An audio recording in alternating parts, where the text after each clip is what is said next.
name's Brrraains A Head-Banging Life. Happy holidays. You can see we're in the festive spirit for another Christmas track by track. As this time, we're looking at Bowling for Soup, the pop-punk legends. Should I say legends? I think that's a fair thing nowadays. Yeah, definitely. They have more than enough of body of work, well-respected, lovely people. I mean, I've got no issue with Bowling for Soup as individuals, as characters, and a lot of their music. I'm just not a fan. Yeah. That's it. It's simple as that. Just not a fan. Yeah. But it's the kind of thing where it's like, if I was at a festival and I thought it was on, I'd check them out. I'd go watch Bowling for Soup, that kind of thing. But I would certainly never run them down. I think that's absolutely horrendous thing to do for any band, let alone one as likeable. Yeah. That's it, likeable. Bowling for Soup are likeable. They're a likeable band. So I was initially quite excited when I saw Merry Flippin Christmas Volume 1 and 2. Yeah. Now let me explain that. Yeah. It combines the 2009 Merry Flippin Christmas EP Volume 1 with Volume 2 that they released in 2011. Combined the two together, they did in 2011 to create the full-length album Volumes 1 and 2. That's what happened. It's a Bowling for Soup holiday album combining the two. Now, I didn't think I would actually be able to notice a clear, defined moment where the EPs were different.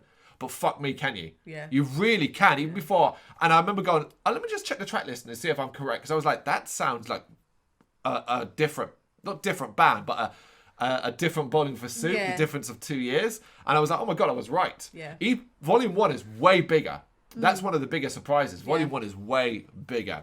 And I will say this, overall, I don't like this. No. I think it's got so many misses compared to the hits. Yeah, because if a pop punk band doing a Christmas album, I was thinking, that's going to be really good fun. Yeah.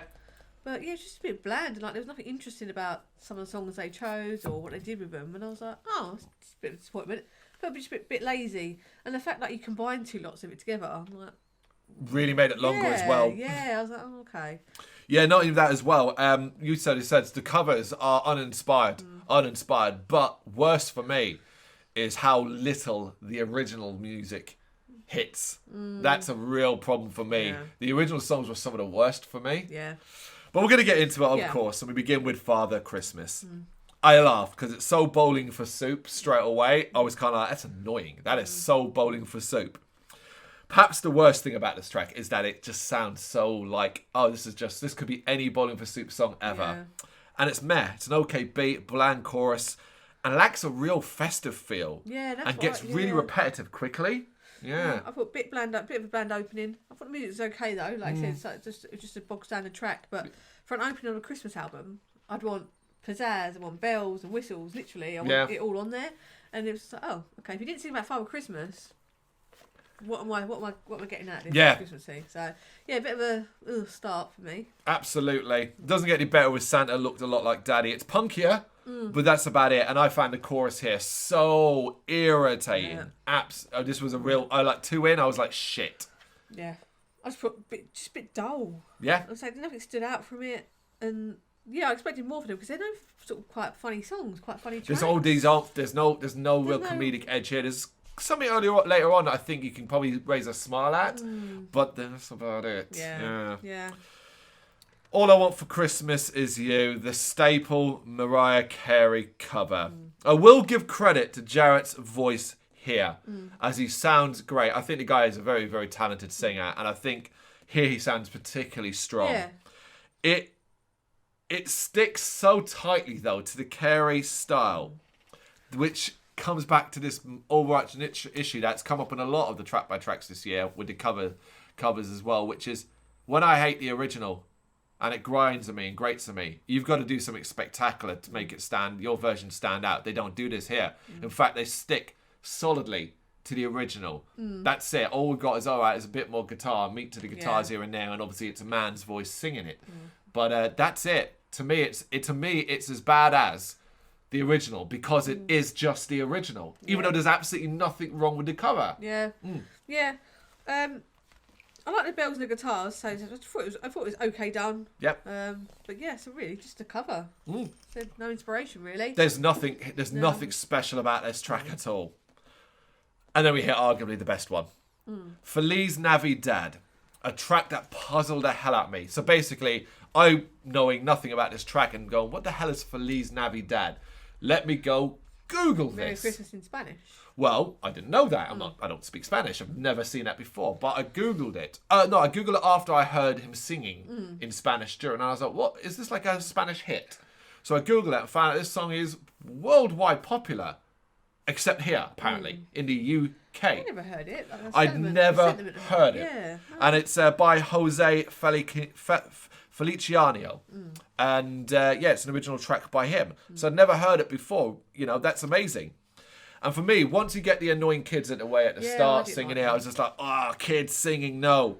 It is disgustingly catchy. And that to the point where I sing it afterwards. That's the one that stuck on my head. Feliz Navidad. Feliz Navidad. No, I found it incredibly catchy. No. Really? I'm surprised. I thought this was arguably the best track on the album. Very simple, nice sentiment, but too long. I thought it was too long. Okay. I thought it went on too long. I'm like, these 4 minutes. Right? Okay. Snip that down a little bit. All right, fair enough. I want to wish you a Merry Christmas. I want to wish you a Merry Christmas. I want to wish you a Merry Christmas from the bottom of my heart. Frosty the Snowman. Nope. No. One of my most hated originals to be covered. Everyone does this, and it's just so boring.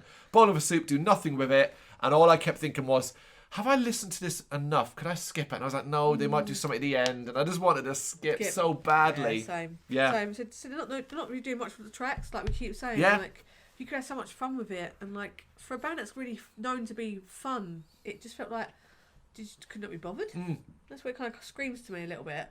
Which is a bit disappointing, really. I just think nowadays as well, more than ever so, if you're not going to come up with your own original music for Christmas and you're going to do covers, you've got to offer something different than just here's another version of it. Yeah, go nuts with it. Like, that's the whole thing of being creative with something that's already been done. Creative, So, a bit disappointing.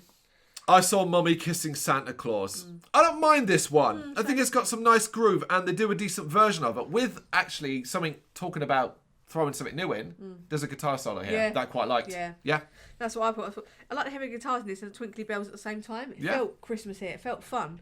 It felt rock and roll and their take on it. Yep. Which I'm like, I'm up for more of this. This is what we want. So bravo, absolutely. I saw Mommy kissing Santa Claus underneath the mistletoe last night. She didn't hear me creep down the stairs to have a peep. Bobby wants a puppy dog for Christmas. Like the previous original tracks they've done before, this is boring and bland. Probably the worst of the bunch so far for me, though. Yeah, because I'm like, oh, okay. Forgettable. Bobby wants a puppy dog. Okay, they're going to go thanks. Nope. They're going to make it silly. No, literally, it's just, we want a puppy. Oh, no. I might skip that one as well. Yep. But again, they might do something weird in the middle of it. That's it, you kind of stick to it, don't you? I can't cheat. No.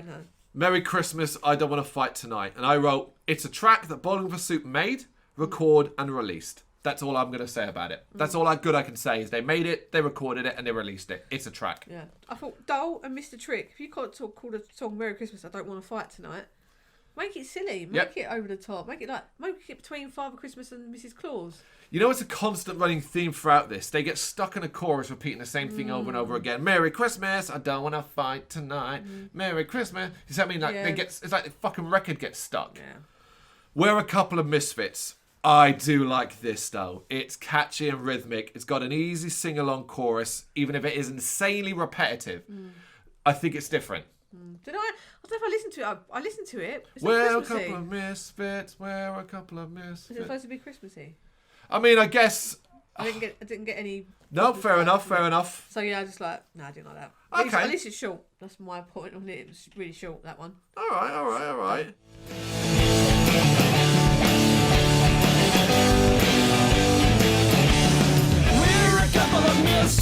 We're a couple of misfits. What's the matter with misfits? That's where we fit in. This is where Volume 2 now kicks in. Merry Flippin Christmas, Happy Freaking New Year. It is basically this track, and this is what I think Volume 2 pissed me off so much, because A, it's a lot shorter, but here we have an opening track, is just Bowling for Soup basically announcing, lyrically, in pop-punk style, that we've made a second Christmas EP. Yeah. And I was just like, holy fuck, how little imagination did you have? Yeah. That you were like, well, let's just do the opening song going, yeah, we're back. We got a new Christmas EP. You know? No.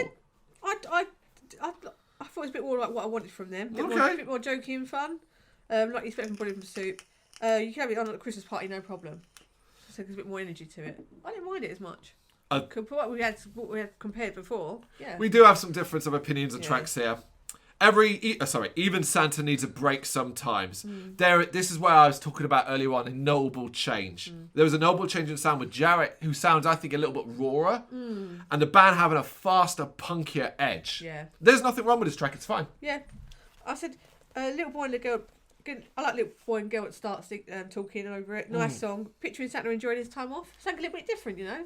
I quite like it. Kids would like it as well. What does he do on his time off? It's one of the better original tracks. Yeah. One of the better original tracks. Well, after Christmas time, he heads to a warmer spot. He grabs a snorkel and fins, and he checks out the reef. He cuts back on cookies 'cause he's at the beach. Mrs. Claus comes to, and she does show, and she sends thank you cards from the elves who worked hard to make the Christmas toys for the girls and boys.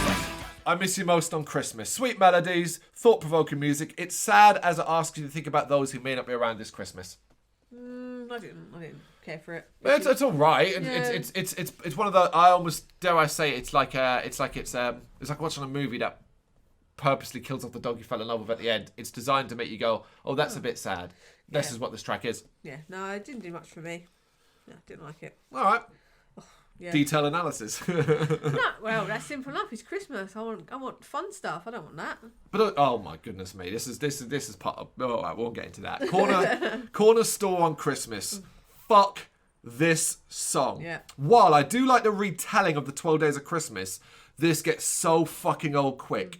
Over 6 minutes long that repeats over and over again. Obviously, the 12 Days of Christmas thing is that anyway, but that's shit in itself. So having this, I just hate the repetitiveness of this, and the fact that you get this automatic 6 minute length thing as they think they're. What was funny the first time, like it's corner store stuff and tight trousers and things like that. By the 8th go round of that, oh man, hated it.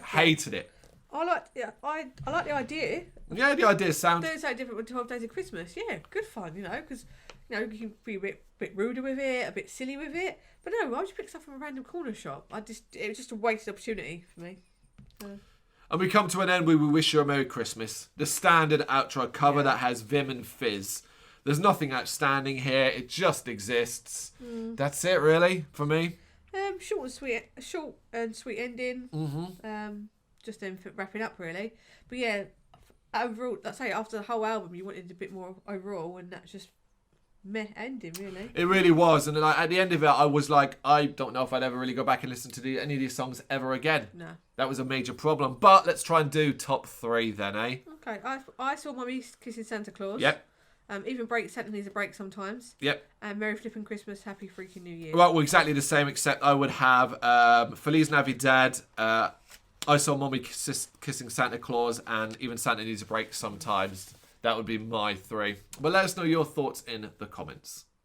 Thank you very much for watching. You can check us out on gbhbl.com as well as on Facebook, Instagram, Twitter and Tumblr.